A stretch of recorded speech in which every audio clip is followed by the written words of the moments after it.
So I wanted to talk quickly about something I just realized about myself, and that is why I am stealth, and why I chose to be stealth, and why I continue to choose to be stealth.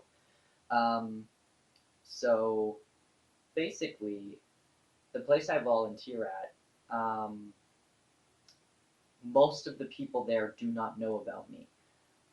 There are there's like four people I think that do know because they are people that, well, one of them is my girlfriend, one of them is my sister, and two of, sorry, there's five people. Three other people are people that are part of the LGBT community that I met before I was volunteering there at an LGBT place, and then, uh, they came there already knowing about me from our previous friendship before volunteering there.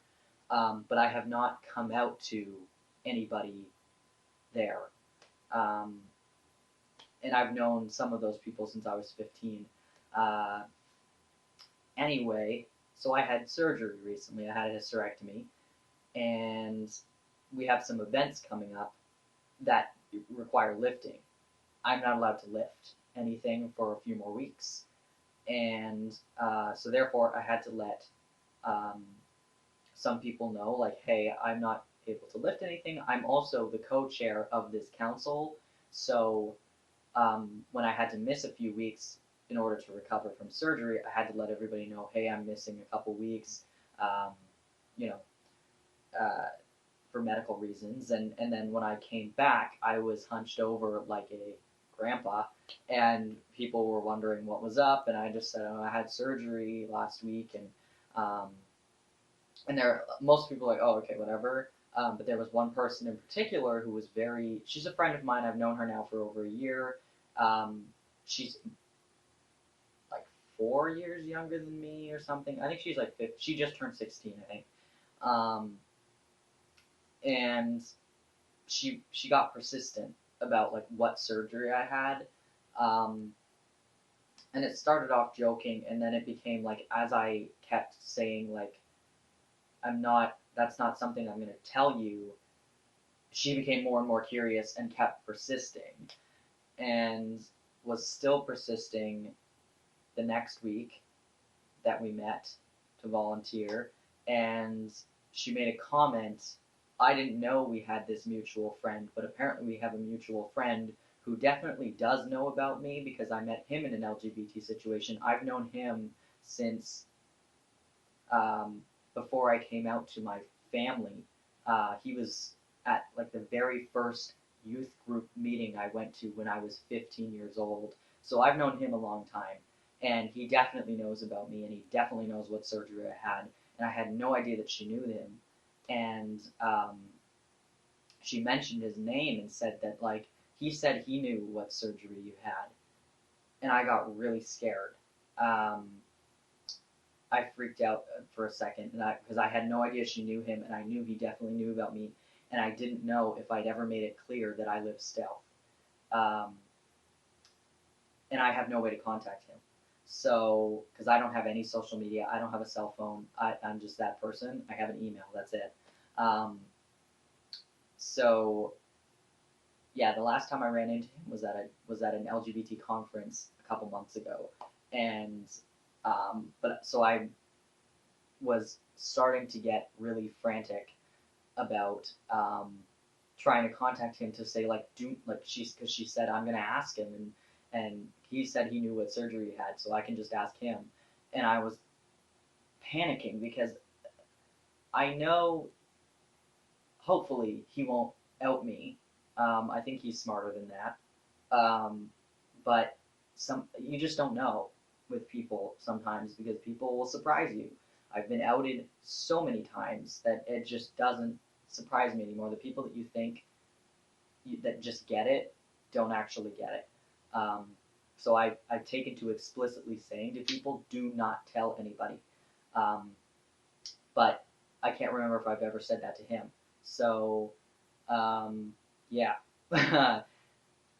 I basically got very, very scared and anxious and was frantically trying to find someone who had contact with him, and it didn't happen. I didn't end up contacting him in any way. So basically, I went today to the place that I volunteer, fully expecting her to like confront me, um, and she didn't. So I don't know. She didn't say anything at all. She didn't mention my surgery at all, which is the first time that has happened since I've had surgery, and since she found out about it. So I don't know if she just dropped it or what, or forgot, or whatever. It's not on her radar anymore. I'm hoping that's the case. Um, but I'm not completely expecting to be out of the clear yet, because for all I know, she could ask him tomorrow and he'll tell her. Like, I've prepared myself and I've been thinking about ways that I could, you know, explain myself, for lack of a better word or phrase, if I was to be outed at the place I volunteer at. And so that's what I've spent the past couple weeks doing, and it has been stressing me the hell out. And I learned that I really do not, like, I am very scared of being out to people. Yeah, I'm out. Like, I do trans stuff. I've talked on several panels to groups of students. I've gone to schools and I've spoken about my experience before, and, talked to GSAs at different high schools in my area and things like that. And I'm okay with that.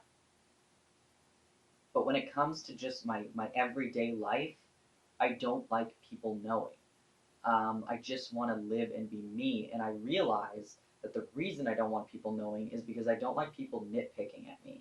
Um, when people around me know that I'm trans, when I do things that are stereotypically feminine, or if I wear something that looks more feminine than masculine, people comment on it and they make it to be a trans thing.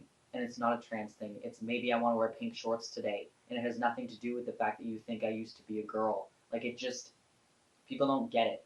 People have to constantly bring it up. I don't want to think about every second of my life that I'm trans. Okay, I just want to live and be me. And I have experienced that before, where all of my friends around me knew I was trans, and everything I did, the way that I would write, people would be like, "Oh, you have such neat writing because you're trans." Because girls have neater writing, and because you used to be a girl, which is not true, but that's the way they would word it. And it's like, and I'm growing my nails out right now, so they're quite long. My hands look very feminine, and people would comment on my nails, and people would comment on my hair, and people would comment on my different mannerisms and things, and be like, "Oh, that's because you're trans." And it's like, just no, it's because I'm me. Can you just drop it? Like, I don't want to be nitpicked at for everything I do and wear and say. And I find that when people know that I'm trans and I'm not in an LGBT situation, it just, I become someone I'm not, because I'm constantly worried about people thinking that I'm a girl, and not seeing me just as a guy. And so I, changed the way that I would write. I would write messier so that people wouldn't comment on my neat writing. And I would try and look bigger, rather than just walking or talking or doing whatever I'm doing the way that I would in any other situation, just to kind of prove to people that I'm not whatever they think I am. Like, it just, I become someone I'm not because I'm worried about what other people are thinking about me. And when people don't know I'm trans, I'm free to just do whatever the hell I want. I'm lucky that, and I'm very privileged that I, live in society and people perceive me as a cisgender, white, heterosexual male. I'm in a heterosexual relationship right now, and I just, you know, blend into society, and I'm not, like, it just doesn't, I don't know. I don't know. And I'm open about being queer. I'm very open about that. People who know me for more than like half an hour definitely know I'm part of the LGBT community. I just don't go into specifics about where I lie in the community. Um, yeah. basically I've just realized that when I'm out or in situations where I'm around people who know, I get very self-conscious about how I'm perceived. Um, yeah, that's basically what's been going through my mind the past couple weeks, and I don't think I'm out of the clear yet because I feel like she will definitely bring up surgery again or try and pry still, and um, I at this point I am fully prepared, and I think that it's good for me to prepare for situations like this because someone that I volunteer with or anytime in the future when I future workplace or something, someone could find my YouTube videos or someone could know somebody that knows me and they could help me. Like I think that was I've taken it for granted because I've been living stealth for so many years now that I've kind of taken it for granted that um, in a split second that could change. Um, yeah. Anyway, that's just thoughts that I wanted to get out there. If you have any questions, comments, video topics, anything like that, leave them down below or message me. If you have not already, please subscribe, and I hope you enjoyed the video. Thanks for watching. See ya.